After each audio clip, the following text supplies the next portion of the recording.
నూజివీడు నియోజకవర్గం నూజివీడు పట్టణంలో నూజివీడు నియోజకవర్గ టీడీపీ ఇన్ఛార్జి ముద్రపోయిన వెంకటేశ్వరరావు గారి ఆధ్వర్యంలో జరిగిన టీడీపీ జయహో బీసీ సభ జనసేన పార్టీ సమన్వయకర్త నూజివీడు నియోజకవర్గం నాయకులు శ్రీ బర్మా ఫణిబాబు గారు. జయహో బీసీ సభలో బర్మా ఫణిబాబు గారు మాట్లాడుతూ, దేశంలో రాష్ట్రంలో ఏ పార్టీ అధికారంలో రావాలన్నా బీసీ సోదర సోదరీమణులే కీలక పాత్రలని వైఎస్ఆర్పీ ప్రభుత్వంలో బీసీలను 56 విభాగాలుగా విభజించారు తప్ప వాళ్ళకి ఎటువంటి న్యాయం, అభివృద్ధి జరగలేదని తెలియజేశారు. బీసీ సోదర సోదరీమణులందరూ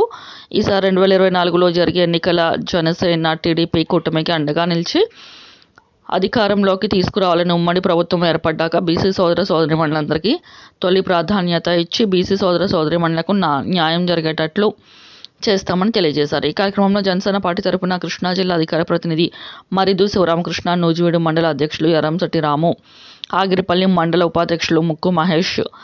నూజివీడు జనసేన నాయకులు షేక్ ఇమ్రాన్, ఇబ్రహీం, గొల్లపల్లి శ్రీకాంత్, గొల్లపల్లి గిరి, ఏనుగుల చక్రి, తోట వెంకట్రావు, సూరిశెట్టి శివ, గొల్లపల్లి దినేష్, కడియం శ్రీను, బండారు రాజు మరియు తదితరులు పాల్గొన్నారు.